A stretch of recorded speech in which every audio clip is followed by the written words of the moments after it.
Hello friends, welcome to Pro Talent and I am Nitin Parmar. My dear students, आप सबका स्वागत है on this Friday module on current affair. This is daily newspaper analysis primarily focused at your entrance examination preparation. आज हम ये 7 मुद्दों के ऊपर बात करेंगे जो देश के अंदर बड़े इनसे प्रॉब्लमेटिक क्रिएट हो रहे हैं। एग्जाम में अलग अलग तरीके के क्वेश्चंस बन सकते हैं। क्वेश्चंस बनाने में हमेशा एग्जामिनर के ऊपर डिपेंड रह सकता है कि क्या क्वेश्चंस बनेंगे, बट आपका और मेरा काम रहता है that we try to learn the news item in detail. So in case an examiner tries to question any kind of thing, we should be in a position to answer that. आज हम ये 7 मुद्दों के ऊपर बात करेंगे। पहला मुद्दा है आपका विच इज मणिपुर में काफ़ी दिनों से, जो काफ़ी दिन मतलब करीबन 2 महीना हो गया उस बात को, और 2 महीने से जिस तरीके की सिविल वॉर चल रही है, ठीक है, उन सिविल वॉर की इंफॉर्मेशन हमारे तक तो नहीं पहुंच रही थी। पिछले कुछ दिनों में ये डिबेट चालू हुआ था that should Manipur allow internet access.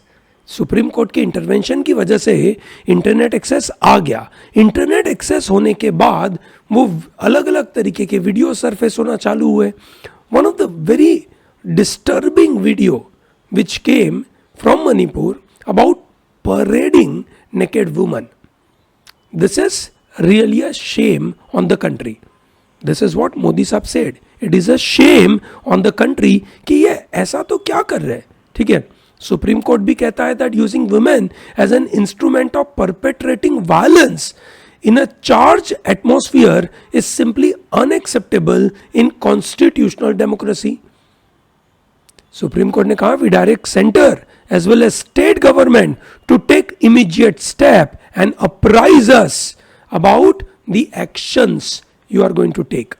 So this is suo motu cognizance लिया गया, ठीक है, by supreme court. What is the meaning of suo motu cognizance? जब कोई बहुत बुरा एक ऐसे काम होता है जहां पे दिख रहा है कि जस्टिस नहीं हो रहा है, या कहीं लॉ एंड ऑर्डर मेंटेन नहीं हो रहा है, या कहीं एक ऐसे किसी के साथ डिस्क्रिमिनेशन हो रहा है, और वहां पे कोई एक ऐसे सेंट्रल या स्टेट गवर्नमेंट ने कोई एक्शन नहीं लिया, या किसी ने कंप्लेन भी नहीं करी, ठीक है, उस सिनारियो में सुप्रीम कोर्ट या any court, that is high court as well, ठीक है, can take suo motu cognizance. suo motu का मतलब हो गया सेल्फ मोटिवेटेड, ठीक है, self motivated. suo motu cognizance is self aware. Nobody has complained to the Supreme Court about the matter, but Supreme Court itself realized that it is so bad that we have to take into, we can say, consideration this issue, ठीक है। This sexual assault video is a problem for Supreme Court and for the entire country, and thereby they are giving ultimatum to governments to bring perpetrators to the book and step aside for it to take action, ठीक है। या तो आप हट जाओ वहां से, ठीक है, या तो you get out of it, you are not able to control it, you are not able to take action. Either you take action or you get out of it. This is what Supreme Court told to the governments, ठीक है। Prime minister भी इतने दिनों से चुप्पी बिठाकर बैठे थे, पहली बार बोले that law will act with full might on guilty. 4 लोगों को पकड़ा गया, है ना, 4 लोगों को पकड़ा गया जो वीडियो में दिखे, ठीक है, which is a good action, but that is too late. इतने समय से ये जो परेशानी चल रही है ना, उसको सेंटर मैनेज कर पा रहा है ना स्टेट गवर्नमेंट मैनेज कर पा रही है, कहीं ना कहीं इसको एक सॉल्यूशन तो लाना पड़ेगा। What is a solution? Possibly जो कुकी लोगों की जो डिमांड है, ठीक है, वो डिमांड को मेरे हिसाब से फुलफिल करना चाहिए that they need autonomous region. So better that Kuki region has to be converted into union territory. अलग कर दो भैया, उनको यूनियन टेरिटरी में डाल दो, ठीक है। हाँ, क्या मैतेई को शेड्यूल ट्राइब का स्टेटस देने के लिए जो उनका अपोजिशन है, क्या उसका कोई सॉल्यूशन आएगा? अब Meitei is a big group, है ना, dominant group in the Manipur region. If it is a dominant group, ठीक है, then we have to go by certain methods to identify whether it is a tribal group or not, and whether they should be given a proper right or not, ठीक है. So this is what the you can say a kind of panel has to B you can say provided, जो इसके बारे में समझे, study करे और फिर सॉल्यूशन दे. ठीक है. व्हाट अबाउट नागा लोगों का डिमांड? ठीक है. This Naga demands have to be sorted out ASAP because this is not demand from only Manipur but it is coming from various other states as well. So what is to be done? It is to be you can say sit with this Naga people ka demand and see what could be the solution to be provided, or more importantly Naga area have to be developed. Development आता है तो ये सब परेशानियां कम हो जाती है. National human rights commission NHRC ने भी इस गैंगरेप केस को यू कैन से नोटिस किया और उन्होंने भी उसके ऊपर यू कैन से अपना एक नोटिस जारी किया और लोगों को बोला कि ये क्या हो रहा है, बताओ जल्दी. ठीक है. This is how the scenario is taking place. NHRC is a national human rights council. Who is the chairman of NHRC? Please बताइए मुझे. ठीक है. NHRC के चेयरमैन कौन है? ठीक है, प्लीज बताइए. और ये कैसी बॉडी है? क्या ये कॉन्स्टिट्यूशनल बॉडी है? क्या ये स्टैट्यूटरी बॉडी है? ठीक है, ये आपको बताना है, कमेंट बॉक्स में मुझे बताइए. ठीक है. At the same time BJP monsoon session के अंदर ठीक है इस वीडियो के टाइमिंग के ऊपर सवाल पैदा कर रही है. अब इस वीडियो का पॉलिटिसाइज करने का कोई मतलब था नहीं, बट भारतीय जनता पार्टी एक से अपोजिशन को एक्यूज कर रही है कि आप पार्लियामेंट को डिसरप्ट कर रहे हो, you are not allowing discussion ठीक है on the situation of Manipur. ठीक है. अब आपको पता होगा मॉनसून सेशन चालू हो चुका. मॉनसून सेशन के पहले दिन the houses were adjourn because Manipur के बारे में डिस्कशन की डिमांड थी और डिस्कशन टेबल पे था ही नहीं. जब डिस्कशन टेबल में था नहीं तो अपोजिशन पार्टी उसके बारे में डिमांड कर रही थी. ठीक है. अब बीजेपी सामने अपोजिशन पार्टी के ऊपर क्वेश्चन करे कि what are you doing. Number one, it also question कि ट्विटर इस तरीके के वीडियो को अलाउ कैसे कर देता है. ठीक है, ट्विटर ने गलती करी है ना, बट दैट डजंट स्टॉप. वहां जो गलती हुई है वो सही है ना, हो चुका है ना वो चीज़ तो. ठीक है. अब ये इन्फॉर्मेशन पब्लिक में आती नहीं. ठीक है. इतना बड़ा अप्रोर होता नहीं. ठीक है. तो एक्शन कहाँ से आएगा? आज जब इतनी बुरी परेशानी हो गई तो हर अखबार या हर आदमी इसके बारे में बात कर रहा है. So I believe this is important issue for us to get to know. कल हमने आपसे बात करी थी that this is the issue between Delhi government and the central government का जो issue है is now you can say going to be taken in the hands of constitution bench. What do you mean by constitution bench? Constitution bench मतलब supreme court में 5 या 5 से ज़्यादा जज अगर बैठते हैं कोई भी केस के ऊपर उसको कहा जाएगा कॉन्स्टिट्यूशन बेंच. ठीक है. मुद्दा क्या था? मुद्दा ये था दैट दिल्ली यू कैन से सरकार को क्या यूनियन टेरिटरी माना जाए या उसको फुल फ्लेजेड स्टेट की तरीके से ट्रीट किया जाए.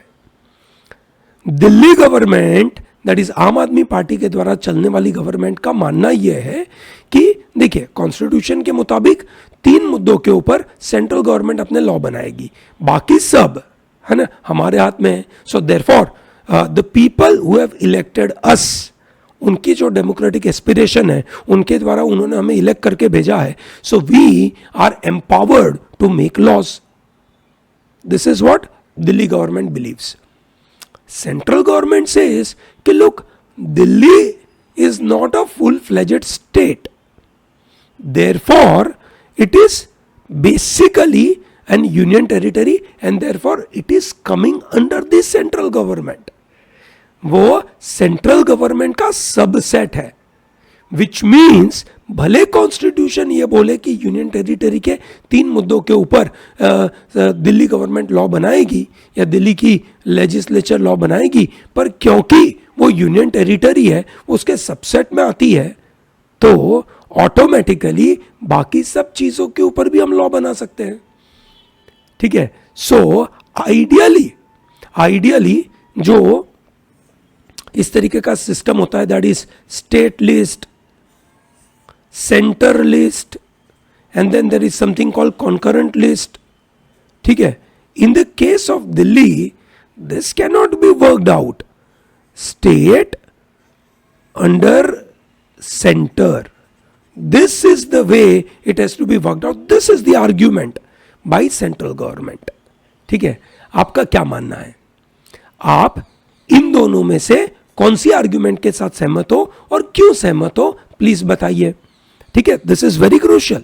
आपका लीगल अंडरस्टैंडिंग कैसा है वो यहां से क्लियर कट पता चलेगा। ठीक है, अब यूनियन टेरिटरी जो डेमोक्रेटिक एस्पिरेशन के साथ बनाई गई, उसका मकसद क्या था? क्या उसका मकसद, ठीक है, स्टेट को इंडिपेंडेंट तरीके से काम करना, स्टेट को ऑटोनॉमी देना, लोगों की डेमोक्रेटिक एस्पिरेशन को सपोर्ट करना था, कि इसको सिर्फ मतलब लोगों को एक लॉलीपॉप देना था? अगर लॉलीपॉप देना था तो यह आर्ग्यूमेंट सही है ना, पर अगर जेन्युइनली लोगों को डेमोक्रेटिक एस्पिरेशन देना था तो फिर जो दिल्ली गवर्नमेंट बोल रही है वो सही बात है।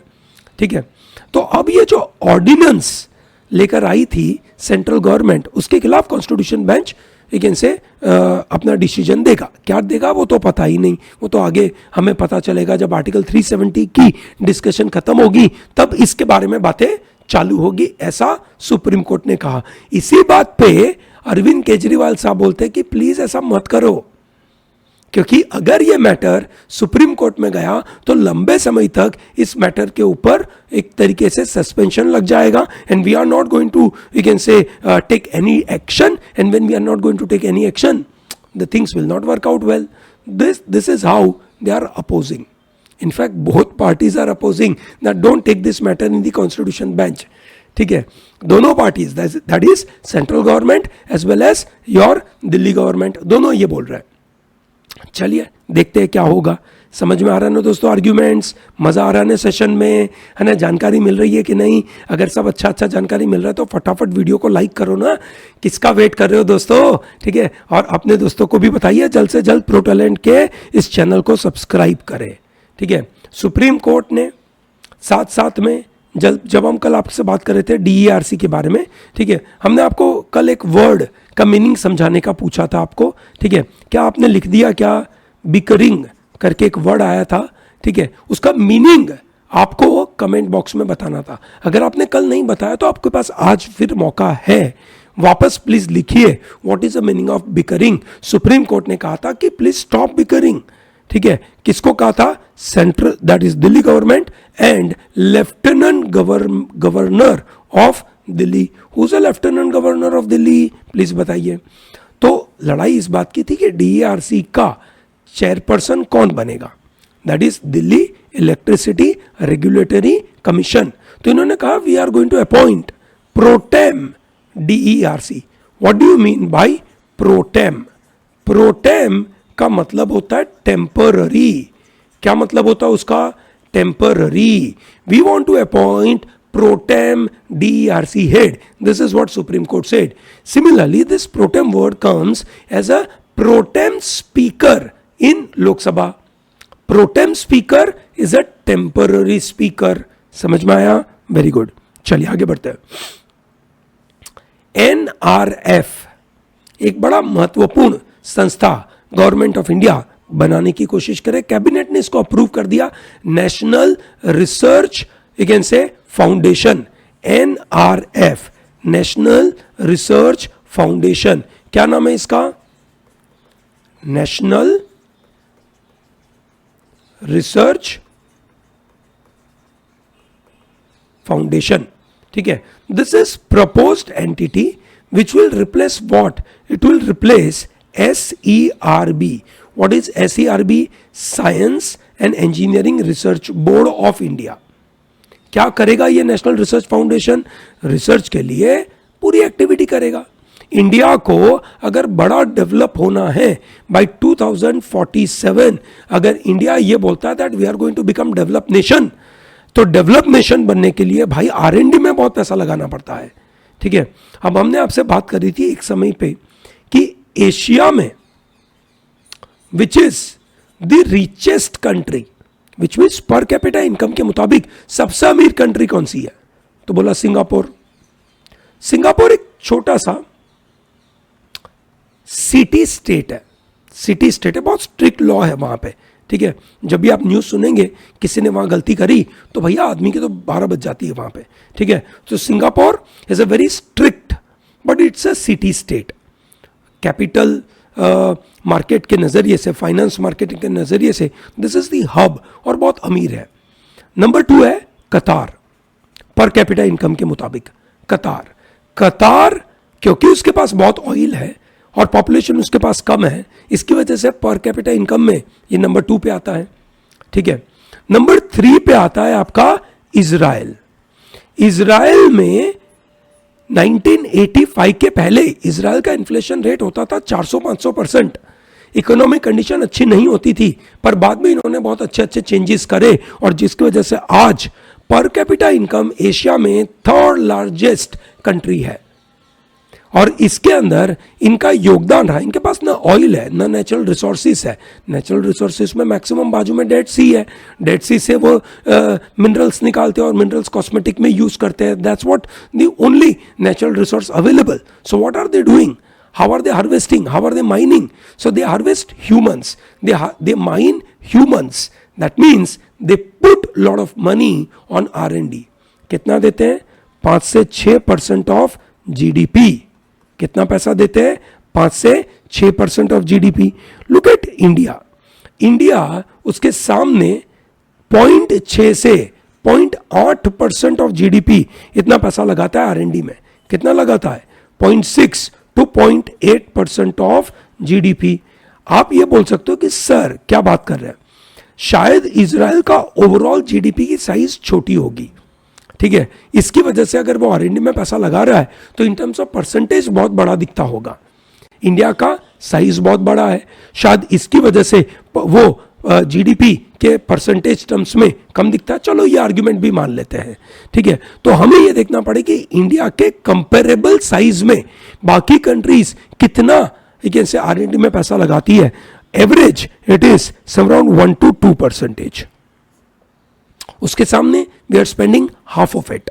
So therefore, to improve on it, we are developing this NRF, National Research Foundation. It will promote interdisciplinary research. It will address India's most pressing problem about development, that is R&D. This will reduce duplication of research effort. एक का एक काम दो लोग करे, क्या मजा है, कोई फायदा ही नहीं है, ठीक है। So this bill 2023 is approved by the cabinet. It will be presented in this monsoon session, ठीक है। The NRF aims to establish centralized body to fund research with the budget of 50,000 crore over the next 5 years. अगले 5 सालों में 50,000 करोड़ का ये plan है। NRF का model कहाँ से बनाया हमने? USA से। USA का national science foundation and Europe का यूरोपियन रिसर्च काउंसिल, इसके बेसिस के ऊपर हमने बनाया। तो what is a funding? Funding is majority, that is out of 50,000, ठीक है। 36,000 crore will come from private sector. Private sector as in companies. Why would company will provide this money? Because हमारे companies law के अंदर बना के रखा है कि CSR में हर कंपनी को पैसे लगाने हैं। What is CSR? Corporate Social Responsibility. You are a company and you are working in a social, you can say, framework, and you are taking the resources from the society. So therefore it is your duty to give back to the society. On that ground, on that principle, CSR is coming. समझ में आया ना भैया? Great. तो ये CSR के पैसों के द्वारा 36,000 करोड़ आएगा अगले 5 साल में। क्या ये आएगा? यही एक बड़ा डाउट है, यही एक बड़ा क्वेश्चन है। क्यों? क्योंकि सामने बेनिफिट क्या है कंपनी को? अगर कंपनी सिर्फ CSR का पैसा लगाना है, जैसे फॉर एग्जांपल एक एग्जांपल लेते हैं, एक हीरो मोटो कॉर्पोरेशन करके कंपनी है, अगर उसको CSR में पैसे लगाना है तो आइडियली वो ये करेगा कि वो ना एक रोड एक्सीडेंट अवेयरनेस कैंपेन करेगा। रोड एक्सीडेंट अवेयरनेस कैंपेन के द्वारा, ठीक है, वो लोगों को इमोशनली कनेक्ट करेगा, ठीक है, और ये बता पाएगा कि भाई है ना, देखो हम कितने सेफ है। As a Hero MotoCorp we are very safe, ठीक है।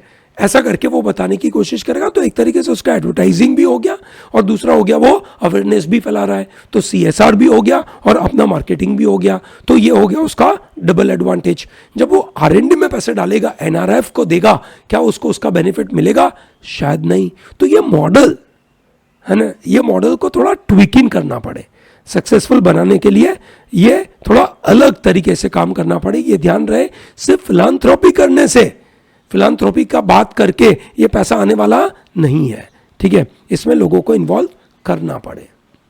Then comes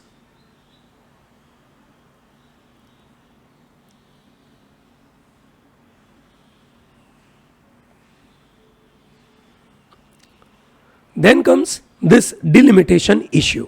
Now what is this delimitation issue? ठीक है, there is a very interesting parlay presented. What is the meaning of parlay? Please tell me. If you are very good at in your English, please tell me what is the meaning of parlay. So there are two people being provided here. उनके बीच का एक discussion है, which is moderated by Hindu newspaper के कोई you can say editor. यहाँ पे बात हो रही है delimitation की. What is delimitation? Let us understand this term. Delimitation is a process of fixing limits or boundaries on the territorial constituency in the country, ठीक है, which is you can say representing changes in the population.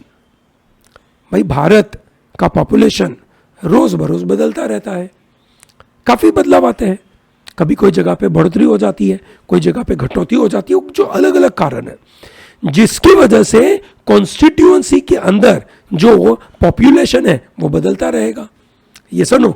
और इसकी वजह से constituency में बदलाव चाहिए, क्योंकि हम at the end of the day हम चाहते हैं कि भैया एक कॉन्स्टिट्यूएंसी के अंदर, मतलब अगर एक कॉन्स्टिट्यूएंसी और दूसरी कॉन्स्टिट्यूएंसी है, दोनों में similar kind of number of people होने चाहिए। अगर एक कॉन्स्टिट्यूशन में 1 करोड़ लोग हैं तो दूसरे में भी उतने ही करोड़ लोग चाहिए, ये सुनो, ठीक है। ऐसा नहीं होना चाहिए कि एक कॉन्स्टिट्यूंसी में 1 करोड़ है और दूसरी कॉन्स्टिट्यूशन में 10 करोड़ लोग हैं, तो भैया वो दोनों कॉन्स्टिट्यूंसी का कोई से इक्वालिटी नहीं है, और इसलिए फिर इक्वालिटी नहीं है तो वोट करके जो बंदा आएगा वो भी इक्वालिटी मेंटेन नहीं हो पा रही है, ये सुनो।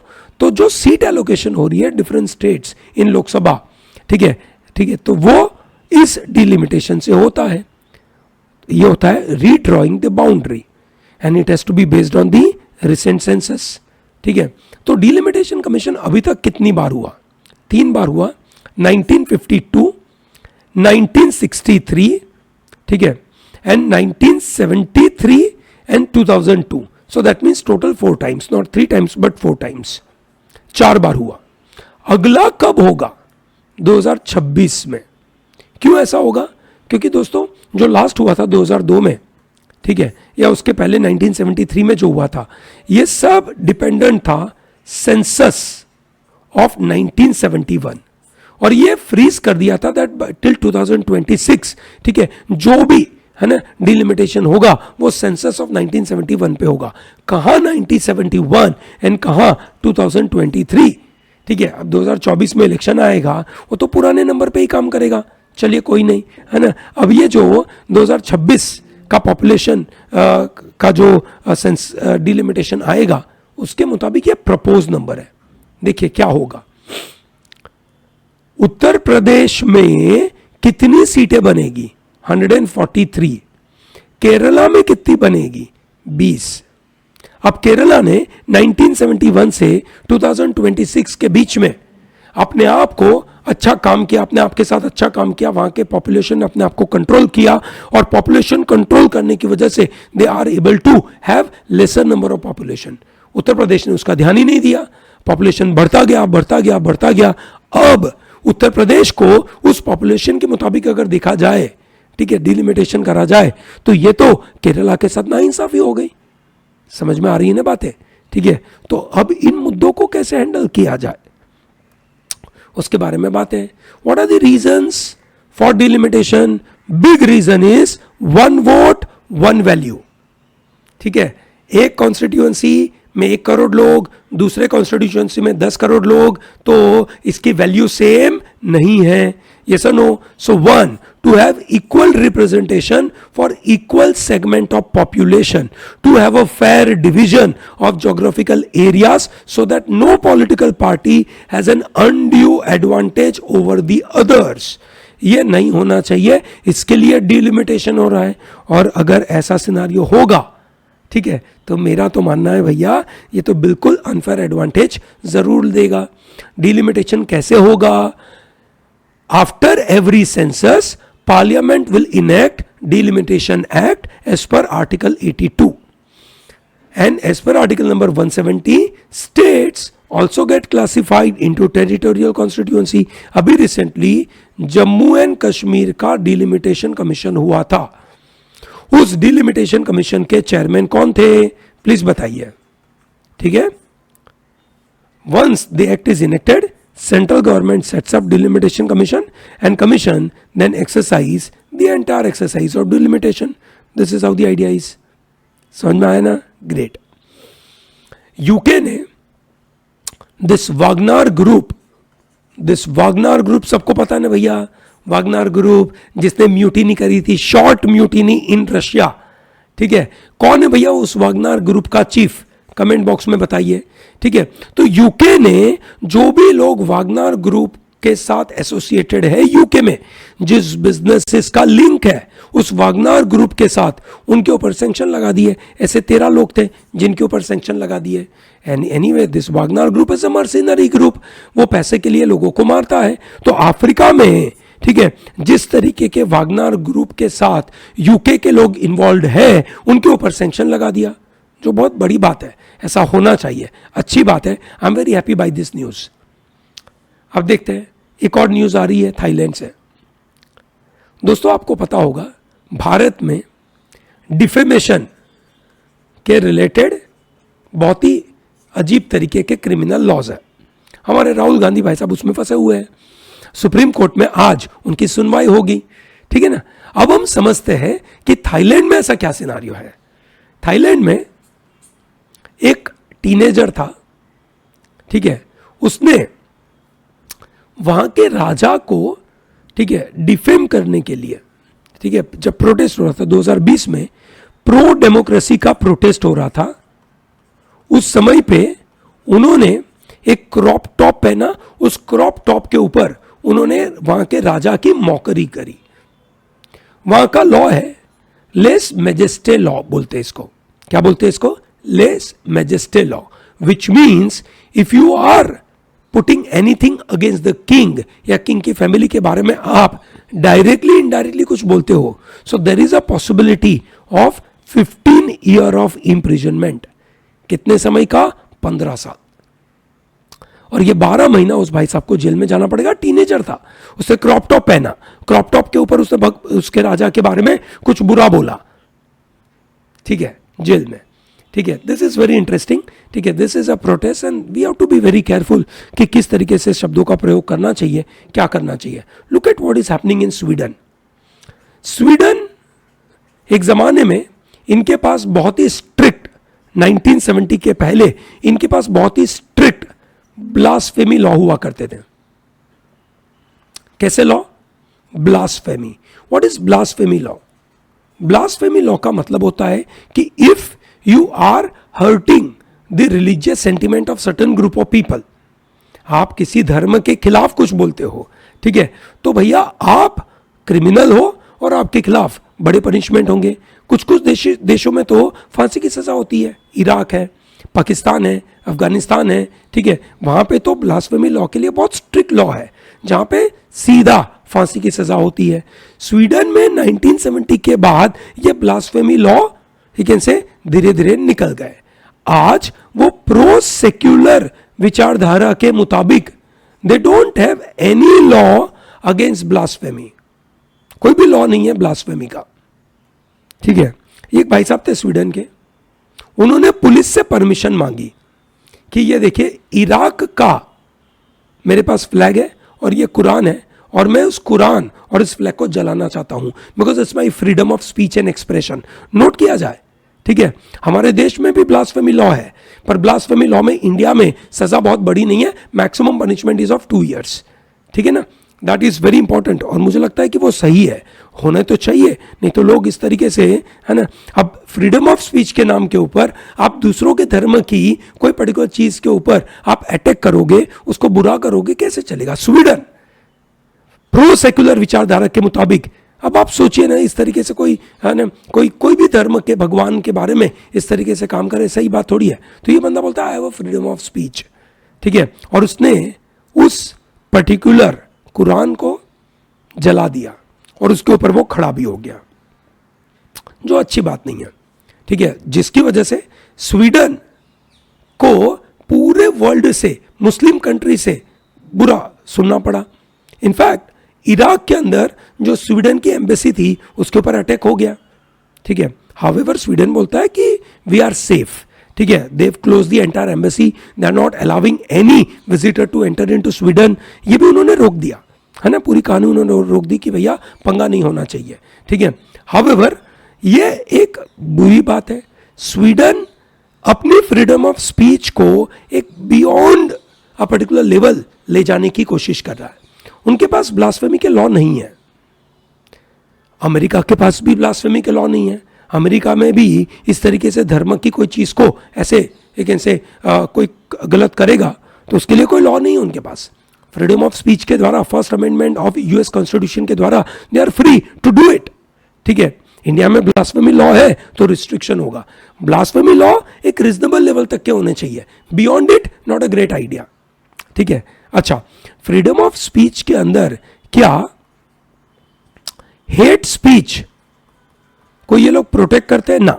हेट स्पीच तो ये बिल्कुल बोलते हैं कि भैया ये हेट स्पीच है, इसको हम रोकते हैं, ठीक है। स्वीडन के अंदर भी हेट स्पीच को रोकने की बात है, तो क्या इसको हेट स्पीच कहा जाएगा, ठीक है। तो वहां का लॉ ये बोलता है कि it is police who decides. तो कुछ समय पहले कुछ लोगों ने ऐसा पुलिस से डिमांड किया था दैट वी वांट टू से दिस डिसेक्रेट कुरान, है ना, हमें परमिशन दीजिए। पुलिस ने ना बोल दिया था, है ना। पुलिस ने कहा था कि भैया there is a possibility that there may be an attack, है ना, more terrorist attack may take place on Sweden because of this. Sweden court ने ये बोल दिया कि police please give genuine reason, है ना, दिस इज हाइपोथेटिकल। आपको लगता है कि ऐसा डर है इसलिए आप इस तरीके से फ्रीडम ऑफ एक्सप्रेशन को अलाउ नहीं करते हो, गलत बात है, उनको ऐसा परमिशन दे दीजिए। इस बार परमिशन दे दिया, ठीक है, और दिक्कत हो गई। समझ में आया दोस्तों पूरी बातें? चलिए ग्रेट, आगे बढ़ते दोस्तों। Women's world cup has started. कहां पर चालू हुआ भैया? FIFA women's world cup. दोस्तों आपको याद होगा under 19 FIFA women's world cup took place in India, ठीक है, ये इंडिया में हुआ था। ये कहां पर हुआ? ऑस्ट्रेलिया में।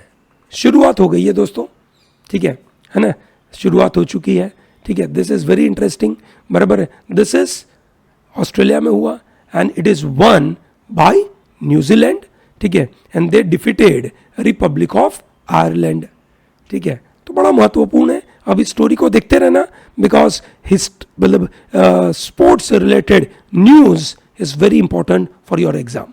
ओके, चलिए great, thank you very much, ठीक है, for watching this and all the best, ठीक है, फॉर योर करियर।